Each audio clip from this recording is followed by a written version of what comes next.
Hello everyone, I am Alperen Baysal. I am a third year architecture student. Today I would like to talk about two benefits of 3D passport.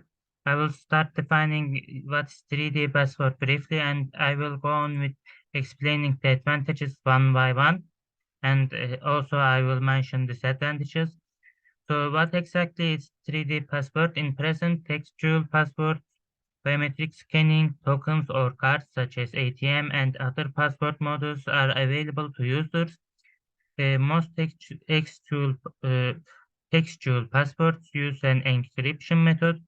Biometric scanning serves as your natural signature, while cards or tokens serve as proof of your identity. However, some people despise having to carry their cards with them, and others reject to have their retinas exposed to powerful IR, that is biometric scanning. Nowadays, most textual passports are maintained fairly simple, such as a word from the dictionary, pet names, girlfriends, and so on. Klein used to do these tests and could crack 10 or 15 passwords every day. With the advancement of technology, fast computers, and the plethora of internet-based applications, this has become it's as easier as a child's game.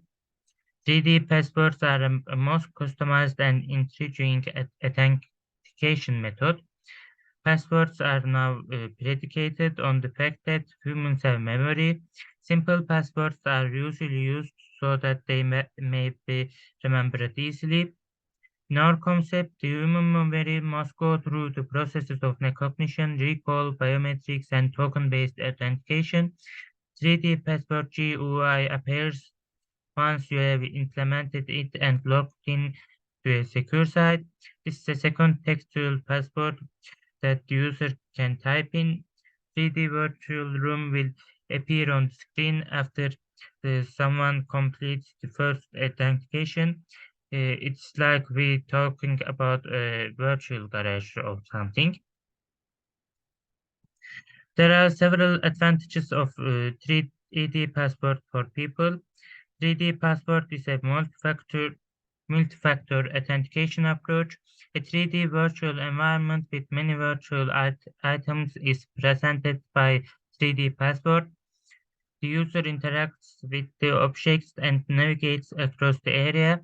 The 3D passport is simply the mix and sequence of user activities that take place in the virtual 3D world. In one authentication technique, the 3D passport can combine recognition, recall, token, and biometrics-based systems. This can be accomplished by creating a 3D virtual environment with objects that asks for information to be recalled, recognized, tokens to be presented, and biometric data to be confirmed. Moreover, it can ensure your privacy so no one can look or steal your information or on digital world, and it can be memorized easily with useful codes. Therefore, the 3D password can be a powerful defense against the digital thieves. However, it has several drawbacks too. The 3D passport is too hard for people who have disabilities, especially blind ones, to use is to usage since the users need to see in order to use it efficiently. It requires a lot of money, so it can be profitable for only rich people. It cannot be used for uh, people with low incomes, unfortunately. Moreover, it requires a strong computer knowledge since it requires complex computer technology. So someone who doesn't have any software knowledge cannot use it efficiently.